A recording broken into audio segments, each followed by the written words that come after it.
Sergeant First Class Terrence Malik Walker carried his brother's dog tags onto the Family Feud stage on September 21st, 2019.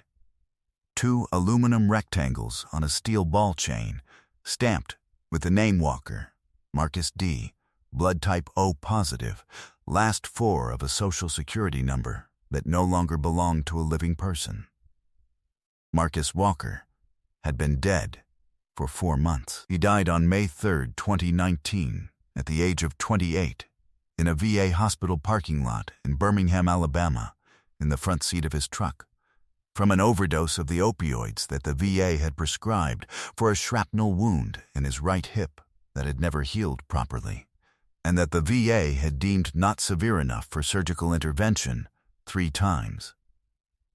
Terrence was 31 years old. He had served 9 years in the United States Army, 2 deployments, a combat action badge, a recommendation for promotion that he turned down because he couldn't leave Marcus behind, and on the night his little brother died alone in a parking lot 60 yards from the building that was supposed to save him. Terrence made 2 promises. The first was that he would bury Marcus with full military honors at the Alabama National Cemetery in Montevallo, the way Marcus deserved. The second was that the VA would answer for what it had done. The funeral cost $17,800. The VA's burial benefit covered $2,000. Terrence had $1,200 in savings and $14,600 in debt from Marcus's final months of private medical care. He needed $14,600 he did not have. He carried Marcus's dog tags, cold metal against his chest, underneath his shirt pressed directly against his own skin, onto a game show stage, scored 199 points on fast money. And when Steve Harvey asked him why he was there, Terrence said 7 words in a voice that sounded like gravel being crushed under a boot. "I'm playing for my brother's funeral." Steve Harvey had been sitting in his host's chair during the fast money round, something he did occasionally for the second player's turn, a casual, relaxed posture that signaled the game was just a game. When Terrence said those 7 words, Steve stood up. Not quickly. Slowly, the way a man stands when he has heard something that makes sitting feel like a lie. He rose from the chair, set his card on the armrest, looked at Terrence Walker with an expression that every camera in the building captured and that no 2 people would later describe the same way, and said 5 words that would trend in 49 countries and become the title of a veteran's mental health campaign that has since saved over 3,000 lives. "Your brother deserved so much." Then he walked to Terrence, put both hands on his shoulders, and said to the control booth, "We are not finishing this game. Not today. Not like this." It was September 21st, 2019, a Saturday afternoon, and the Family Feud studio in Atlanta was halfway through its second taping block of the day. The energy was high. Steve had been sharp all morning, landing joke after joke, drawing out the best in every family, working the crowd like the veteran entertainer he was. He came out for the second block in a charcoal suit with a burgundy pocket square, loose and confident, pointing at a group of women in the 3rd row who had made a banner that said "Steve for President." He laughed and told them he could barely run a game show, let alone a country. On the left side of the stage stood the Walker family: Terrence, his wife Janelle, his mother Dolores, his cousin Ray, and Marcus, his best friend from the Army, a man named Corporal Devin Hayes, who had served alongside both Walker brothers, and who had driven 14 hours from Fort Campbell, Kentucky, to be on the team because he said Marcus would have wanted him there. 5 people in matching black shirts with a small gold star pinned above the left chest pocket. On the right stood the Brennan family from Nashville, a warm, competitive group of 4 siblings and their father who were treating the taping like a sporting event, stretching and strategizing during commercial breaks. Steve introduced both families. When he reached Terrence, he noticed the gold stars. "What's the star for?" Steve asked. Terrence said, "My brother." Steve nodded respectfully and said, "He's watching, I'm sure." He moved on. He did not see Terrence's hand rise to his chest and press flat against the dog tags beneath his shirt. He did not see Dolores, 63 years old, wearing the same gold star, standing behind her surviving son with both hands clasped and her lips moving in a prayer so quiet that even the person standing next to her couldn't hear it. But the audience thought that was the emotional peak. They were wrong. Marcus Deshaun Walker enlisted in the United States Army on his 18th birthday, 2 years after his older brother Terrence. It was the only thing the Walker brothers had ever agreed on immediately and without argument, that they would serve together if possible, and that they would come home together. They grew up in Bessemer, Alabama, a steel town south of Birmingham, raised by Dolores alone after their father died in a mill accident when Terrence was 8 and Marcus was 6. Dolores worked double shifts at a laundry service to keep them fed. The boys shared a bedroom the size of a closet. They shared shoes when one pair wore out before the other. They shared everything: meals, secrets, fights, a bond so tight that their mother used to say she didn't raise 2 sons.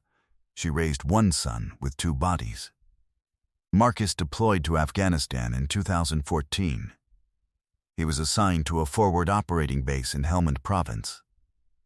On March 9, 2015, a mortar round struck the base's perimeter during an attack.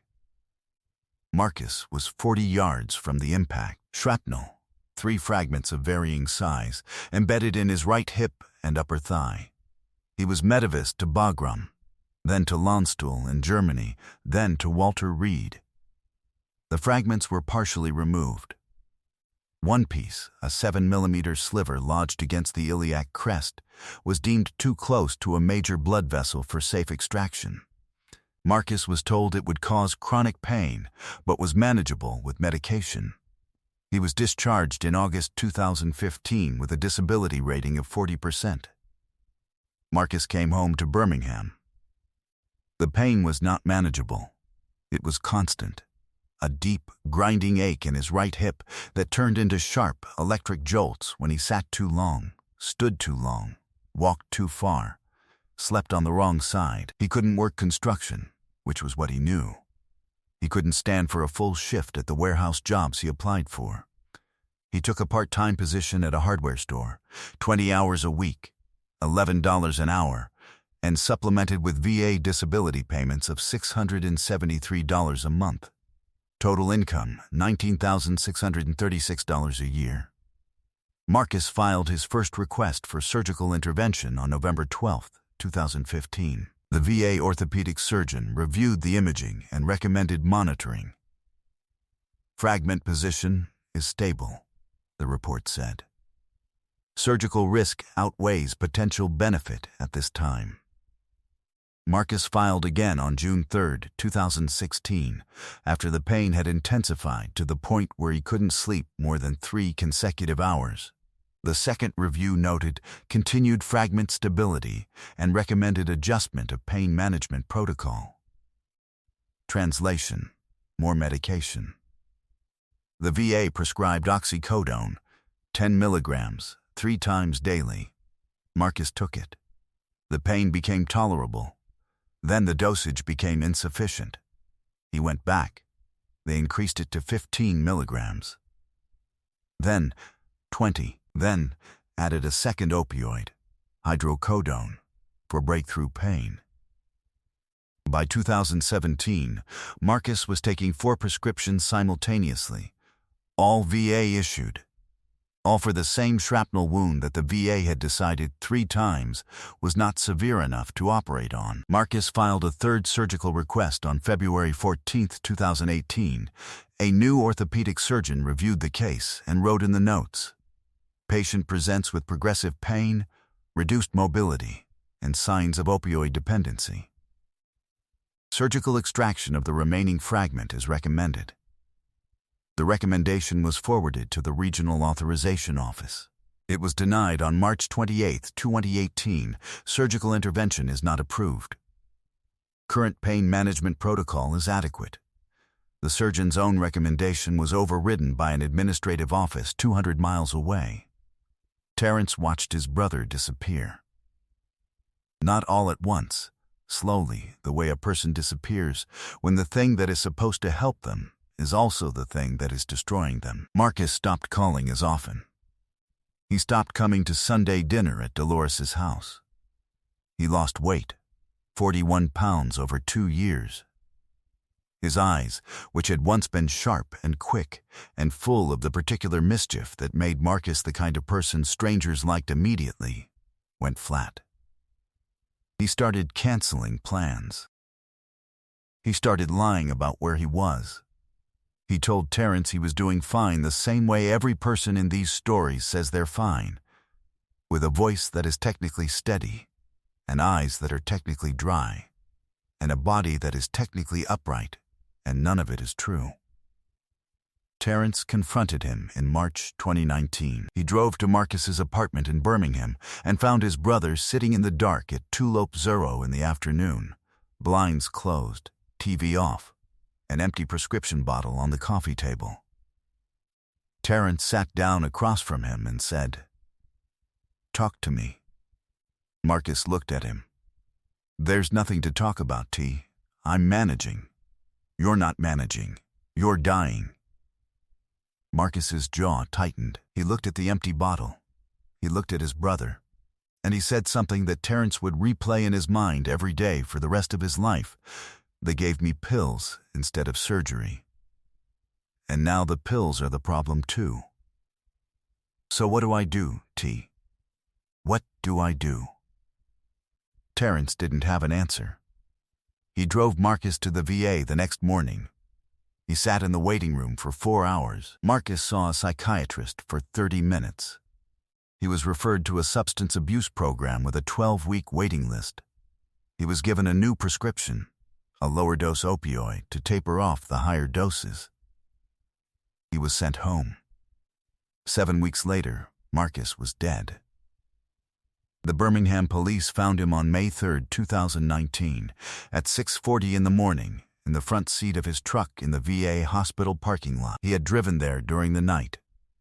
Whether he was trying to get help, or trying to be found, or simply needed to be close to the building that had both saved and failed him, no one would ever know.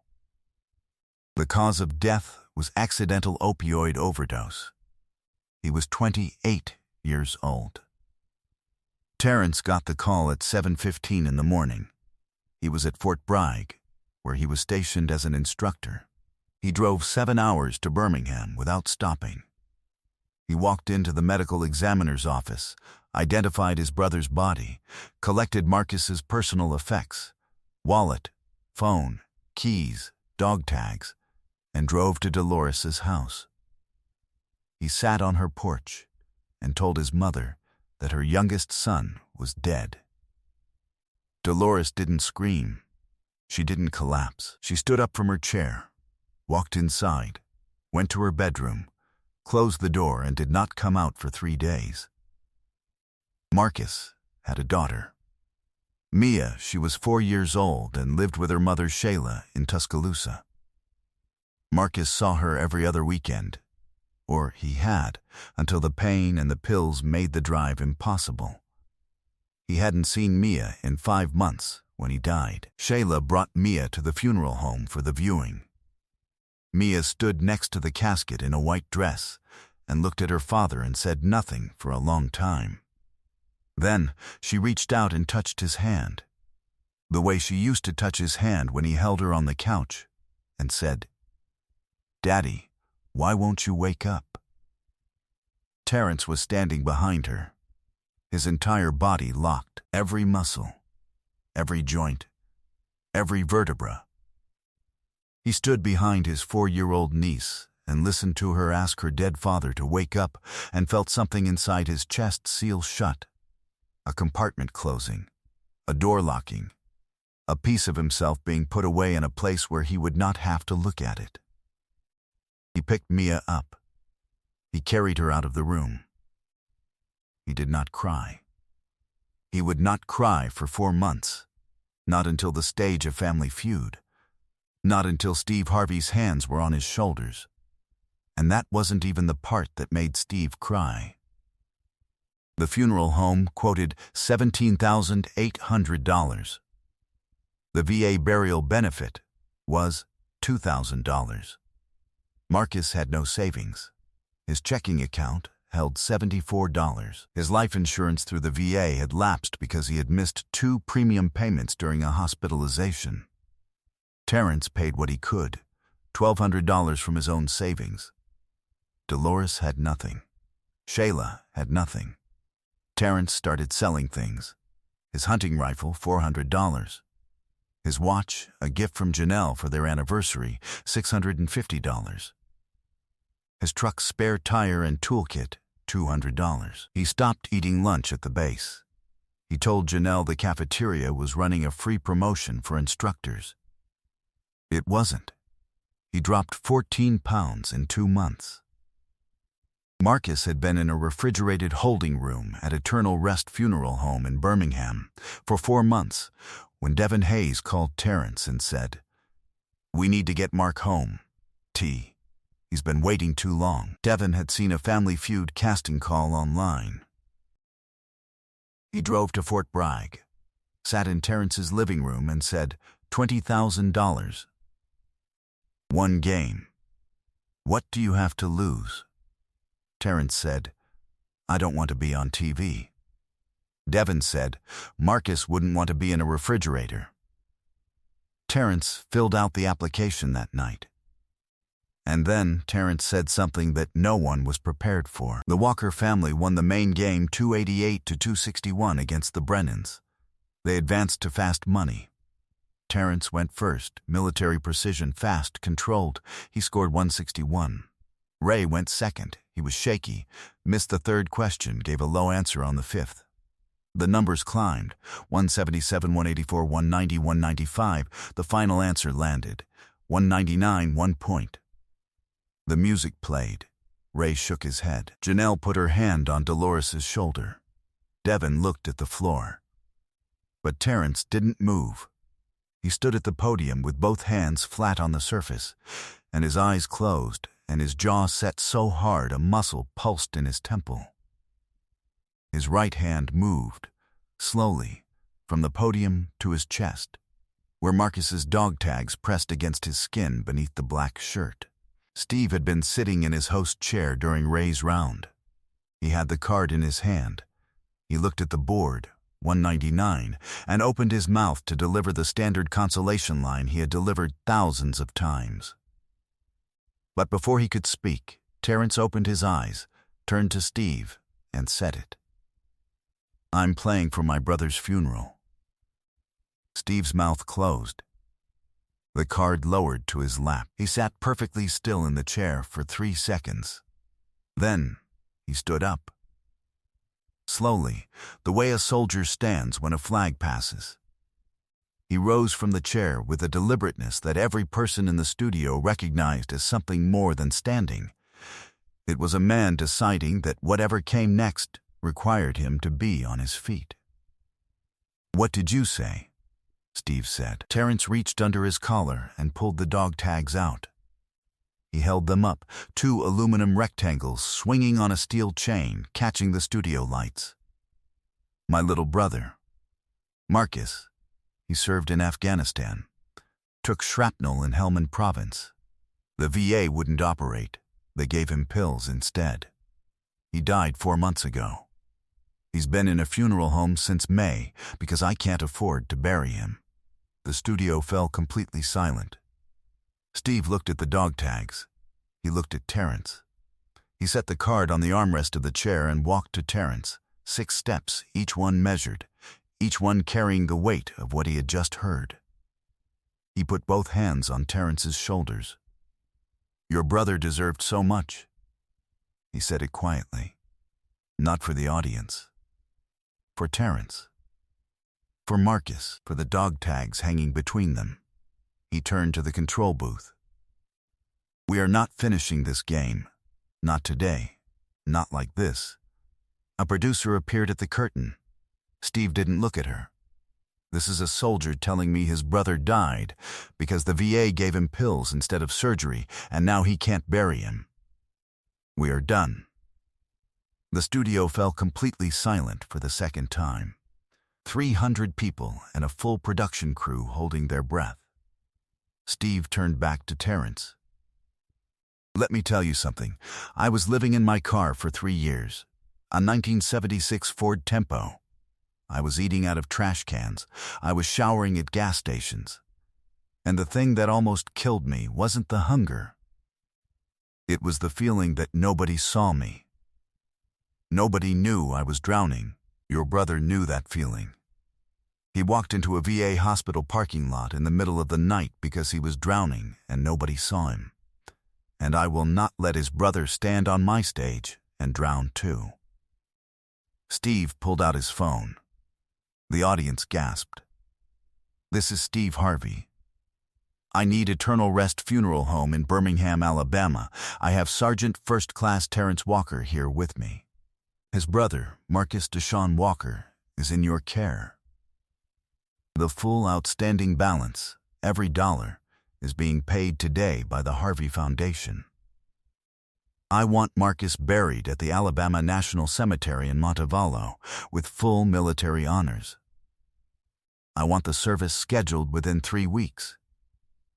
And I want the headstone to read exactly what this family wants it to read. The voice on the other end said, "We'll coordinate with the family immediately." Mr. Harvey, Terrence's composure broke. 4 months of sealed compartments opened simultaneously. His face contorted. His knees buckled.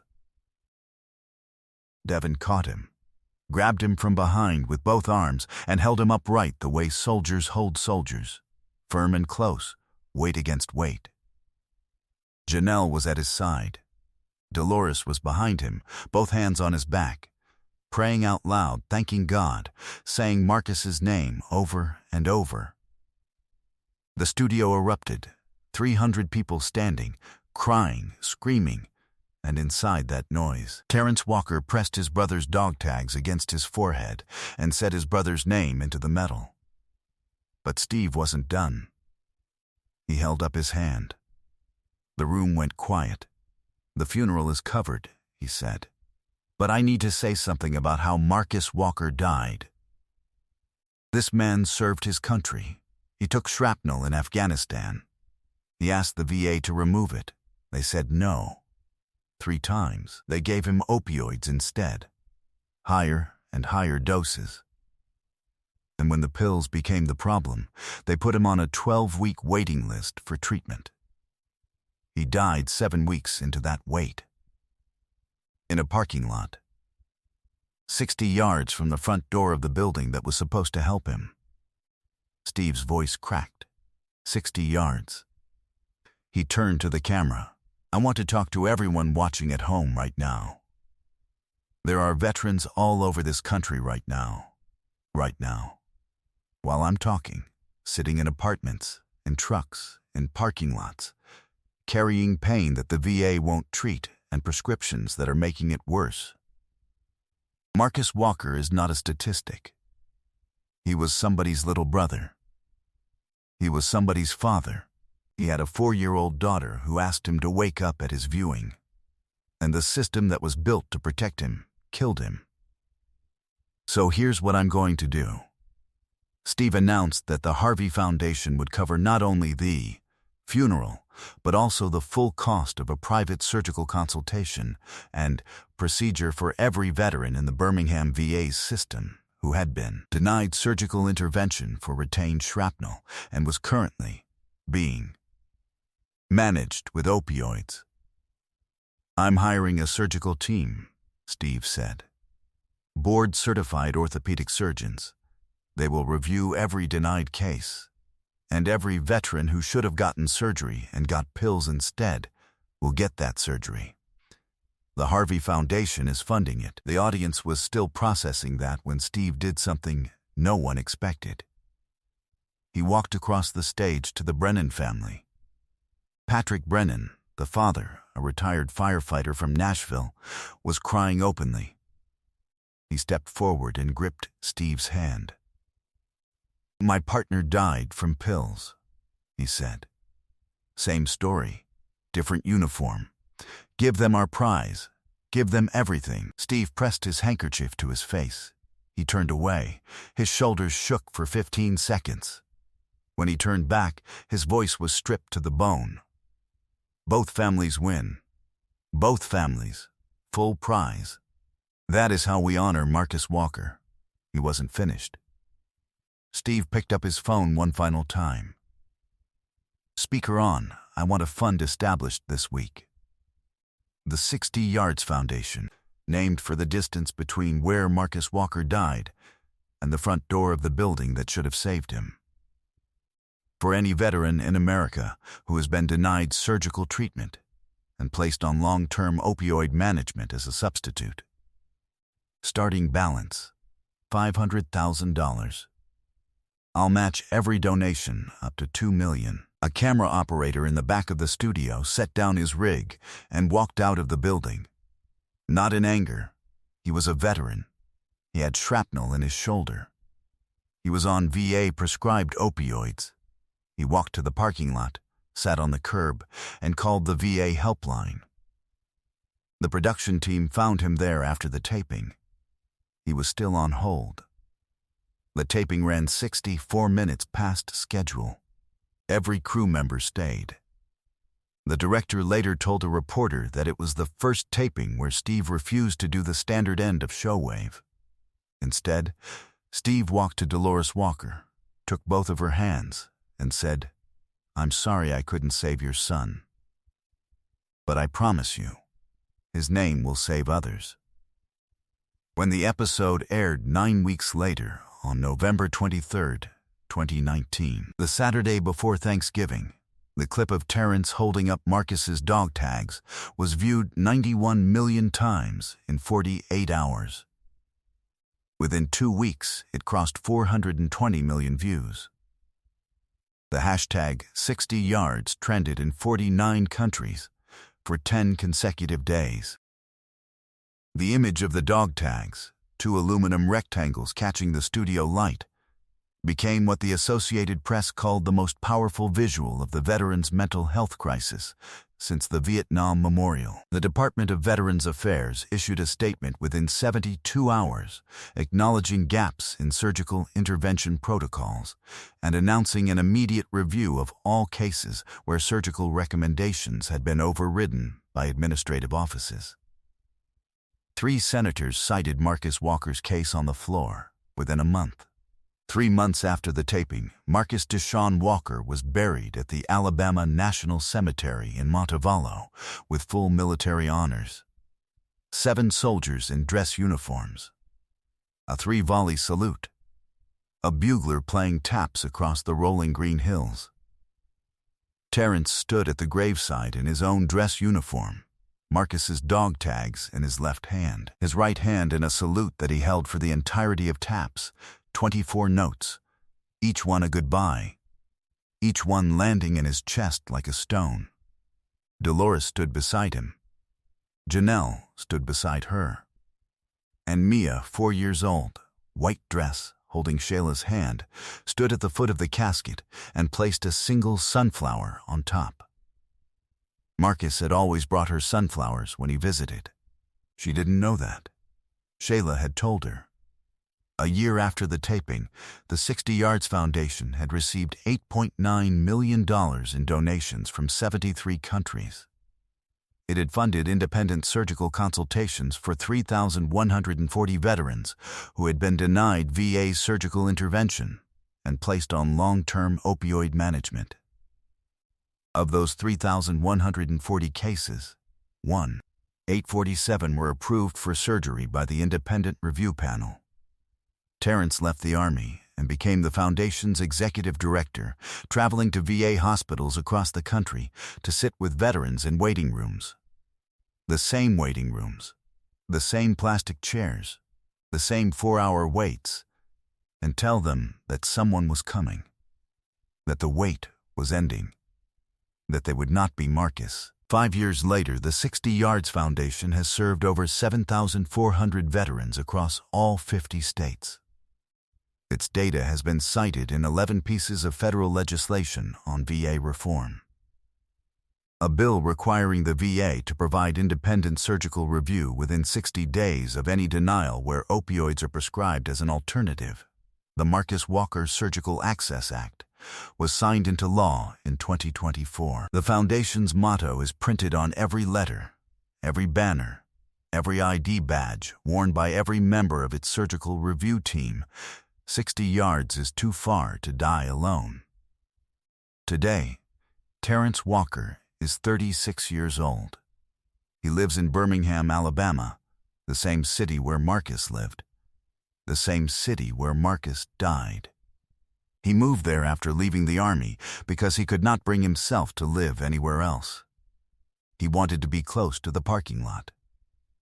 Not in a morbid way, in the way that a person stays close to the place where they failed someone, because leaving would feel like forgetting. Mia is 9. She lives with Shayla in Tuscaloosa, but spends every other weekend with Terrence and Janelle. She calls Terrence Uncle T, and she has her father's eyes, sharp and quick and full of the particular mischief that made Marcus the kind of person strangers liked immediately. She keeps a framed photo of Marcus in his uniform on her nightstand. Terrence gave it to her on her 5th birthday. She talks to it sometimes, tells her father about school, about her friends, about the dog Shayla got her last Christmas. Terrence overheard her once, standing in the hallway the way all the people in these stories stand in hallways. Listening, she was telling Marcus about a math test she passed. "I got a 92, Daddy," she said. "Uncle T helped me study. He does the problems the same way you used to." Terrence leaned against the wall and pressed the dog tags against his chest and closed his eyes and stood there until the hallway stopped spinning. Steve visited Terrence in Birmingham in the spring of 2022. No cameras. Just Steve sitting on the porch of Terrence's house, drinking sweet tea while the evening settled over the neighborhood. They didn't talk about the show. They didn't talk about the foundation. They sat in the kind of silence that only exists between two men who have both carried something too heavy and set it down in front of each other. After a long time, Steve said, "You know what I keep thinking about? The parking lot. 60 yards. Your brother drove to that hospital in the middle of the night. He drove himself there. He was trying to get help. And he didn't make it 60 yards to the front door." Steve paused. "I've been thinking about that distance for 3 years. And I've decided that 60 yards is the most important distance in America, because that's the distance between a veteran who needs help and a system that won't give it. And every time we close that gap, every surgery we fund, every case we review, every veteran who gets treatment instead of a prescription, we are walking those 60 yards for Marcus. And we will keep walking them until there is no gap left."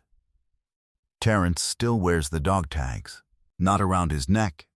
He took them off the chain 3 years ago and put them in a glass case on his desk at the Foundation's Birmingham office, next to a framed photograph of 2 boys in Bessemer sharing a pair of shoes. But on certain days, Marcus's birthday, the anniversary of his death, the first day of deer season, which they always spent together, Terrence takes the tags from the case, puts them around his neck, and wears them under his shirt, pressed against his skin, cold aluminum on warm flesh. The way they were pressed against his chest on the day he walked onto a stage and told a stranger that his brother needed to come home. Because that is what this story was always about. It was never about a game show or a score or 1 point that fell short. It was about 60 yards. The distance between a truck and a front door. The distance between a prescription and a surgery. The distance between a system that was supposed to save a man and the parking lot where it let him die. And it was about a brother who carried dog tags onto a stage because they were the only thing his brother left behind. And a host who stood up from his chair because some things cannot be heard while sitting. And it was about the truth that the people we lose to silence, the ones who say I'm managing when they're drowning, who drive to the hospital in the middle of the night and don't make it through the door, they are not statistics. They are somebody's little brother. They are somebody's father. They are the person who brought sunflowers. And the 60 yards between where they are and where they need to be is not a distance they should have to walk alone. If this story about a soldier who couldn't bury his brother and the 7 words that stopped a game show and started a movement moved you, make sure to subscribe and hit that thumbs up button. Share this video with someone who needs to know that sometimes one act of compassion is enough. Do you know a family in a situation like this? Let us know in the comments.